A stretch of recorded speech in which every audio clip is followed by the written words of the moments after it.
Hello students, লৈ আছো class 10 first unit টেষ্টৰ এখন চেম্পল কুৱেশ্যন পেপাৰ এখন হৈছে ইংলিছৰ আৰু যেহেতু ক্লাছ 10 আমাৰ 10 তাৰিখৰ পিছতে অৰ্থাৎ 10 জুনৰ পিছতে বহুতো স্কুলত ফাৰ্ষ্ট ইউনিট টেষ্ট আৰম্ভ হ'ব গতিকে এইখন চেম্পল পেপাৰৰ পৰা যদি তেওঁলোকে প্ৰেক্টিছ কৰে মই ভাবোঁ তেওঁলোকৰ এক্সামটো ভাল হ'ব তেন্তে চাই যোৱা এই কুৱেশ্যন পেপাৰখন মই অকণমান ডিছকাছ কৰি দিছোঁ তো ইয়াতে চাবা তোমালোকে ইয়াতে 2 ঘণ্টা দিয়া হ'ব 50 মাৰ্কৰ কাৰণে আৰু ইয়াতে 15টা দিয়া হৈছে এনে হ'ব লাগিছিল 25টা কিন্তু 15 দিয়া হৈছে কাৰণ ফাৰ্ষ্ট ইউনিট টেষ্টৰ ক্ষেত্ৰত আমি দেখা পাওঁ যে MCQৰ সংখ্যা ইমান মানে আধা আধি নিদিয়ে অলপ কমকৈ দিয়ে গতিকে ইয়াত 15টা কুৱেশ্যন দিয়া হৈছে MCQৰ দ্য ফাৰ্ষ্ট কুৱেশ্যন দিছে what did Lencho initially think the rain drops were তো ইয়াতে প্ৰথম অৱস্থাত লেন্সৰ ৰেইন ড্ৰপছবিলাকক কি বুলি ভাবিছিল ইয়াতে অপশ্যনখিনি দিয়া হৈছে তোমালোকে চাই ল'বা তাৰপিছৰ কুৱেশ্যনটো আছে what did the big drops resemble according to Lencho তো ডাঙৰ যোনটো টোপোলা পৰিছিল বৰষুণৰ সেইটোক কি বুলি কৈছিলে কিহৰ লগত তুলনা কৰিছিল ইয়াৰ পিছৰ কুৱেশ্যনটো আছে what happen when the wind picked up during the storm যেতিয়া বতাহৰ পৰিমাণ বৃদ্ধি পাইছিল তেতিয়া কি হৈছিল ইয়াৰ পিছৰ কুৱেশ্যনটো আছে what is the common victory referred to in the speech তো কমন ভিক্টৰীয়ে কি বুজাইছে সেইখিনি মিনিং দিয়া হৈ আছে তোমালোকে চাই ল'বা কোনটো অপশ্যন কাৰেক্ট হয় 5 নম্বৰ দিছে according to the speaker what does the society born out of the human disaster need to embody তো ইয়াতে কৈছে যে নেলছন মেণ্ডেলাৰ মতে কেনেধৰণৰ ছ'চাইটি এটা জন্ম হ'ব লাগে হিউমেন ডিজাষ্টাৰৰ পিছত কেনেধৰণৰ ছ'চাইটি এটা মানে জন্ম হোৱা দৰকাৰ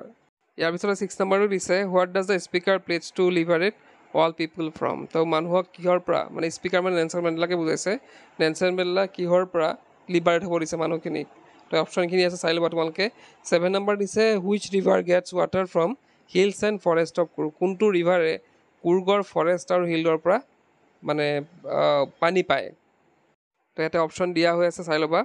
তাৰপিছত আছে হোৱাট ইজ মহাশিৰ তো অপশ্যনখিনি ইয়াতে আছে তোমালোকে কোনটো কাৰেক্ট হয় চাই ল'বা ইয়াৰ পিছৰ কুৱেশ্যনটো আছে what do kingfisher do in the river water of Coorg তো কিংফিচাৰে যোনটো কাবেৰী নদীৰ পানীত কি কৰে সেইটো সুধিছে অপশ্যন 4টা আছে ইয়াত চাই লোৱা তোমালোকে নেক্সট আছে আমাৰ where should the tiger be in natural habitat তো ক'ত থাকিব লাগিছিল টাইগাৰে নেচাৰেল হেবিটেটত থাকিলে ক'ত থাকিব লাগিছিল তাৰপিছত আছে what is the Tigers preferred hunting ground ক'ত হাণ্ট কৰিব লাগে ক'ত চিকাৰ কৰিব লাগে অপশ্যন আছে চাই ল'বা তো নেক্সট কুৱেশ্যন আছে হাউ ডাজ দ্য টাইগাৰ বিহেভ নিয়াৰ দ্য ভিলেজ তো ভিলেজৰ ওচৰত গৈ পেলাই টাইগাৰে কেনেধৰণৰ বিহেভ কৰিব লাগে সেইখিনি কুৱেশ্যন আছে তোমালোকে চাই ল'বা ইয়াৰ পিছৰ কুৱেশ্যনটো আছে what colour is C in the poem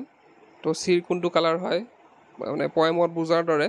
Amanda পয়েমটোত যোনটো আছে তাত কেনেধৰণৰ চিৰ কালাৰটো কি কোৱা হৈছে সেইটো সুধিছে তো নেক্সট কুৱেশ্যনটো আছে what should Amanda have did it তো কোনটো মানে পৰিষ্কাৰ পৰিচ্ছন্ন কৰি ৰাখিব লাগিছিলে তো ইয়াতে অপশ্যন আছে চাই ল'বা what did Amanda forgot to clean আমাণ্ডাই কি ফৰগট মানে কি পাহৰি গৈছে চাফা কৰিবলৈ সেইখিনি অপশ্যন আছে চাই লোৱা তোমালোকে কোনটো আনচাৰ হ'ব তাৰপিছত আছে 2 মাৰ্কছৰ question what made Lencho angry Lencho কিয় খং উঠিছিলে how much money did Lencho আক্স টু গড কিমান পইচা খুজিছিলে ভগৱানৰ পৰা why did the postmaster collect money for Lencho কিহৰ কাৰণে পষ্ট মাষ্টাৰে পইচা খুজিছে মানে কিহৰ কাৰণে পইচা কালেক্ট কৰিবলৈ লেন্সক দিছিল পষ্ট মাষ্টাৰে সেইটো সুধিছে what are the twin obligation according to Mandela মতে টুইন অব্লিগেশ্যনকেইটা কি হয় সেইকেইটা সুধিছে নেক্সট 19 নম্বৰ যদি চাওঁ what does Mandela mean when he says he is some of those African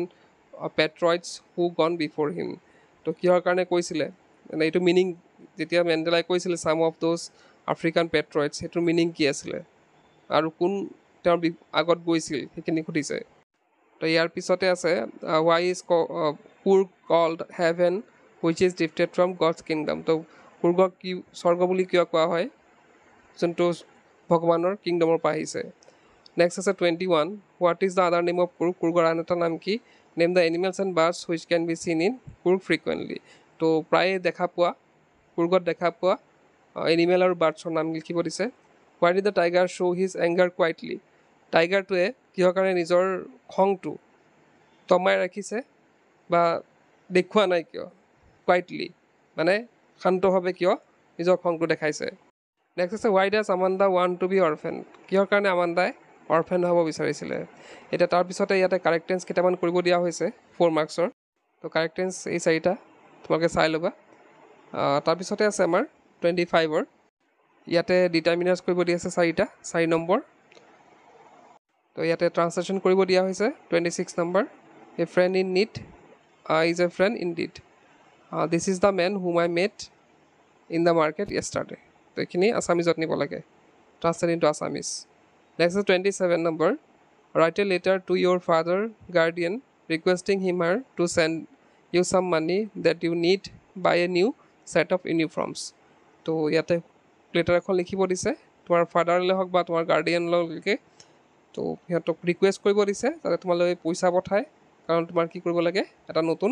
uniform কিনিব লাগে আৰু দি পেলাই লেটাৰখন নহ'লে তোমালোকে ছাবষ্টেঞ্চ লিখিব পাৰা ইয়াতে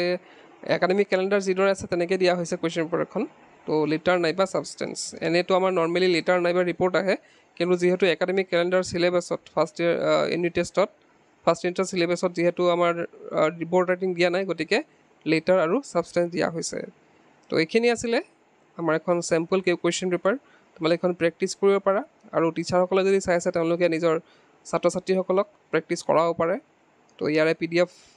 লিংকটো মই ডেছক্ৰিপশ্যনত দি দিম তাত চাই তোমালোকে ডাউনলোড কৰি ল'ব পাৰা আৰু প্ৰেক্টিছ কৰিব পাৰা তো ইয়াতে আমাৰ 650 MCQ থকা এখন ইংলিছৰ ইবুক আছে তো তোমালোকে এইখন ইচ্ছা কৰিলে বাই কৰিব পাৰা ডেছক্ৰিপশ্যনত গোটেই ডিটেইলছত দিয়া হৈছে কিমান প্ৰাইচ হয় কিদৰে কালেক্ট কৰিব লাগিব আৰু এইখন ইবুকহে হয় তোমালোকে মোবাইল বা লেপটপতে পঢ়িব পাৰিবা কাগজৰ কিতাপ নহয় তো ডিটেইলছখিনি ডেছক্ৰিপশ্যনত দিয়া আছে তাত চাই তোমালোকে বাই কৰিব পাৰা তাত আজি ভিডিঅ'তে শেষ কৰিলোঁ কি পোৱা